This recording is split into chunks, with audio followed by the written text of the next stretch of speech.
This is Shabbos Chov Zayin. We're talking about whether a person gets penalized for doing a malacha or not, whether it's amazing, whether it's shoygig. There's a machlokes, and it comes out to be as strict as if it was done b'shoygig, then he can never use that product from the malacha. Someone else could use it Motzei Shabbos. If it was done b'vezid, no one will ever use it. So now the Gemara continues and talks about different variations of this machlokes.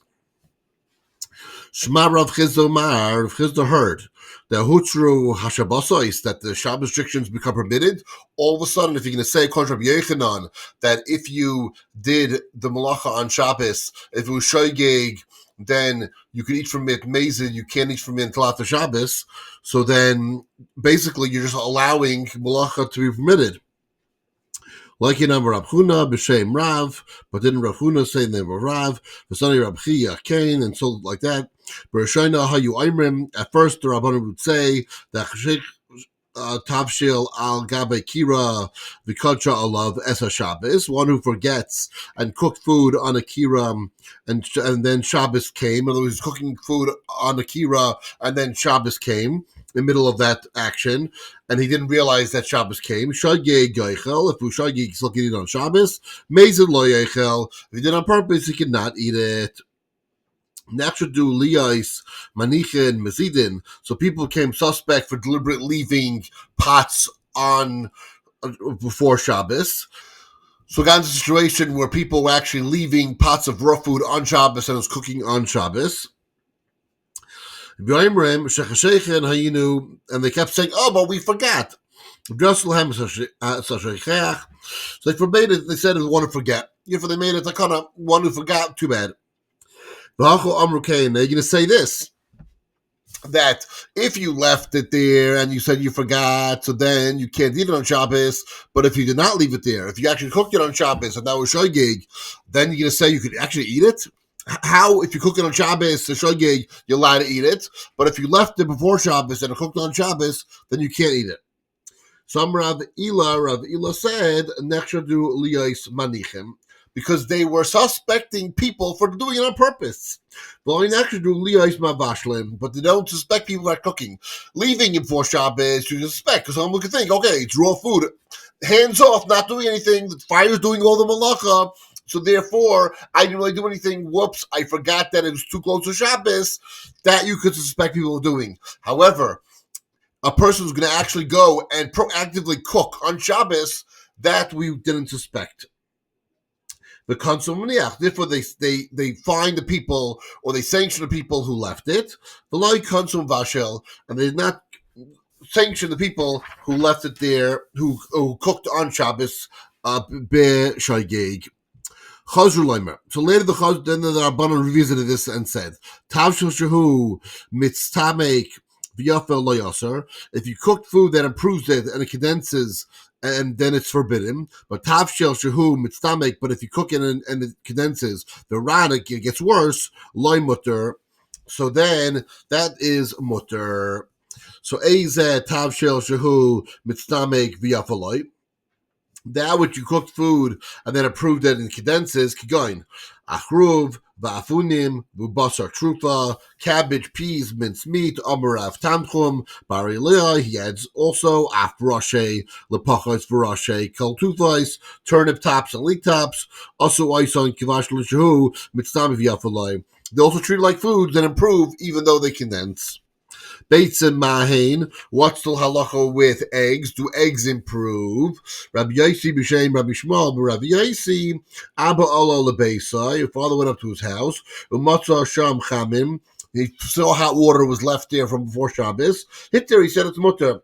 Batesim, but eggs, the aser, that is prohibited. So it's interesting. Before we had the machlokes, a few blot ago, we had a machlokes where there's a sheet that said, if you leave hot water from before Shabbos, so then you cannot use that hot water. If you have hot water and you return it on Shabbos, then you could use that hot water. And then the Gemara says, well, it must be talking about really the Korban Pesach, and because it didn't make sense that water, if it can't be left from before Shabbos, for sure it can't be returned to an oven on Shabbos. But based on what we just said here, that number one is what happens to the water. Number two is what Rabbanan sanctioned, so that it makes sense. Again, a person may say, Chashik, I forgot, and leave it there from Friday before Shabbos. So Rabbanan said, then you cannot use that water. But Rabbanan doesn't suspect someone from actually returning water on Shabbos, b'mezid. So it could be in that situation, maybe it was talking about shogeg. When a person left water b'shogeg from before Shabbos into Shabbos, the Rabbanan would say, no, you cannot use that water. But if a person returned hot water b'shogeg on Shabbos, then the Rabbanan could say, you can use that water because we don't initially suspect someone to actually practically cook on Shabbos. That's another way of learning that Gemara. I gave a different svara that time, and this is another way to learn that Gemara that you don't have to switch it out to be a Korban Pesach. Rab Shmuel bar Nosson b'shem Rav Chama bar Chanina. So ani va'aba Eloi l'chamer geder. My father and I ascended to Chama's geder. The hevi l'fanenu beisim ketanim chuzrarim, and they served us such shriveled up eggs, such overcooked, hard-boiled eggs that it was so small, like sorb apples. The tam and yafin ke pancreasin, when they tasted like caper berries, they were sweet like caper berries. So in other words, the more you cook an egg, it still improves. Even after it comes hard, you still improve. You cannot leave an egg to keep cooking on Shabbos. Tani, the Brisa was taught, Lai, Salme, Isha, Kedera, Isisais, Vesrumaisim. A woman may not fill a pot with a siserice or white lupine, different types of beans that take a long time to cook, and they improve as they cook. The Tinaim, the Soichatan or Erev Shabbos in Chashecha, and place them into an oven on Friday just before it got dark. The Im Nasna, and if she did it, then Motzei Shabbos Oisrin Kadeshi Yasu. They're prohibited until Motzei Shabbos until it could have been prepared. So these are fast cooking beans. And these are beans that, if they weren't cooked at all before Shabbos, you can't put them in raw because they have to cook first. There is now a sanction by the Rabbanan saying that you can't use it until Motzei Shabbos when you would have cooked it after Shabbos. So, therefore, it's not a waste of food, but also you're not benefiting from the malacha because if you can eat a Motzei Shabbos only after the time that it could have cooked, so then you had no benefit whatsoever from leaving it there from before Shabbos. Rabacha says, "V'mezid k'Rav Meir." When it's talking about mezid, it's like Rav Meir. Rav Meir said, "Mezid," then he agrees that you cannot use it.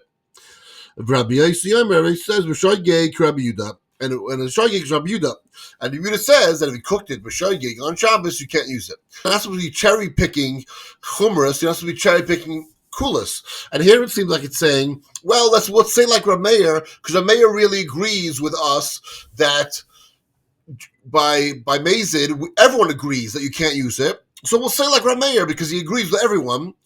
And we're going to go Shoygeg according to Rabbi Yudah.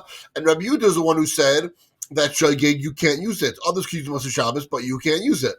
So you're basically taking a machmer from both. But over here, you're really not, because since Rabbi Meir really holds, like everyone else, he agrees that if it's Mazin, you can't use it. So you're not really saying it's like Rabbi Meir. You're saying it's like everybody that you can't use it if it was a Mazin. However, when it comes to Mekel, then and Shoygeg, then we're going to say, no, we're not Mekel like Rabbi Meir. We're going to Rabbi Yudah, and you can't use it. Only other people could use it Motzei Shabbos if it was on a Shoygeg.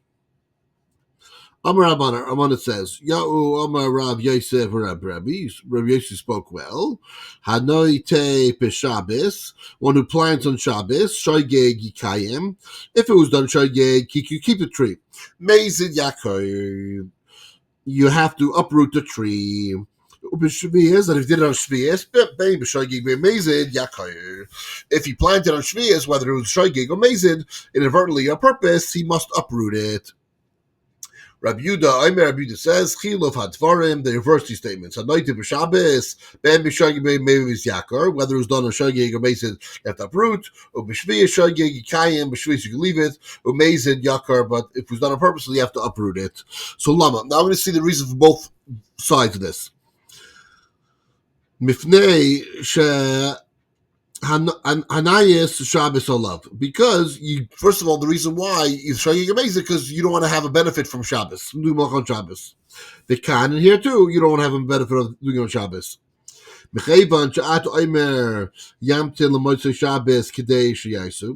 Since you say they have to wait on Motzei Shabbos for the food to have been permissible, in other words, the time that it would have taken you to cook, that's when you can use the Motzei Shabbos. It's as if you're not being nene for something that happened on Shabbos at all. And therefore, the same thing as a tree. Tree can't wait. Tree keeps growing. So therefore, you have to uproot it, and you have to make sure you don't get any nene from what grew on Shabbos. Uma tama d'Rabbanan. And what's Rabbanan's reason for the other way around? First of all, we said it, that Shabbos it's fine, but by Shvius it's not fine. So next we do al Shvius. So people are suspected for planting on Shvius because it's hard. It's a whole year. Not next to all Shabbos, but to go out on Shabbos and to go plant, Rabbanan not suspect and didn't sanction people. Davracher, there's another reason. People can count back to Shvias. They can calculate and say, one second. And you're saying this tree is now Erla, or this tree is now 2 years old, and now it got fruit. 1 second, when did you plant it? There's no way it grew after Shvias, so now it got fruit. It's a super fast tree. It must be you planted on Shvias. Okay. But you're not going to go back to specific Shabbos. You're not going to say, it doesn't make sense that this tree is a year and 6 days old. It has to be a year and 7 days old. That you're not going to say. Heich Avira. What is the case and the practical difference between the reasons, whether or not Shogeg or Mazid, you have to uproot or not uproot Shvius or Shabbos? So not that Pachos Mishloishim Yoim Lifnei Shvius. If you planted within 30 days of Shvius, V'nechnasa Shvius, and then Shvius came, Ichtemer Choshad. If you say you're suspecting someone for doing it on purpose, Ein Kan Choshad, here there's no suspicion. So Ein Temer Minayim. But if you say that people are going to count back, so Yesh Kan Minayim, right? They could count back. They could count back and they could see when it was planted.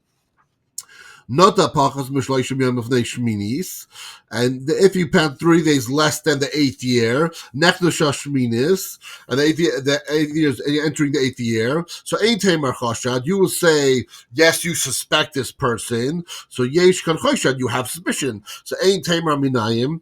But here we're talking about counting, Ein Kaminayin. You're not going to count. You'll say, you know what, it must have grown after the 8th year. Those 30 days, you're not going to say that, it must have grown during Shvius. You can assume, yes, okay, this tree is whether it's a year and 6 months or whether it's a year and 5 months, that you're not going to worry about so much. The Taya Kiman, the Amar Mifnei, the Choshad, and the Tanakama of the Brisa, so of course the one who says that because of suspicion, Biram Kiman, the Amar Mifnei, Haminyanim. But according to the one who says that people have to count back, here you're basically going to make a kanas of a shaygig before a mazid. So if you're not going to be cons of mazid, you're for sure not going to be cons of shaygig. So therefore, you're going to come out that as a shaygig, you're going to uproot. But 1 second, but the Rabbanim don't cons a shaygig; they don't cons the mazid. So therefore, they not require that someone with the shaygig to uproot the tree. Not lie meboid yom. If one removed the pot of food while it was still day, machzirai meboid yom. He returned the pot while it was still day. This is on Friday, before it got dark. Not lie mechashecha machzrai mechashecha. That if you remove the pot after it came dark, then you may return it after it got dark. Not lie meboid yom the kadosh. Olav Hayim, that if you move it for a day and then the day came, then the came Kaddish, in other words, dark came.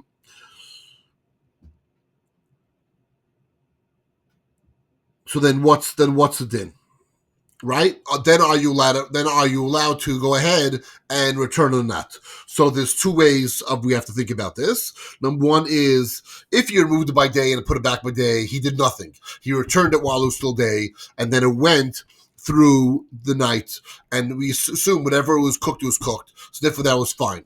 Okay, if he did it by a nightfall and then returned it by nightfall, so again, the Rabbanan aren't going to cast you because they don't assume that you're trying to do this on purpose to cook on Shabbos. If done on Shogeg, that's fine.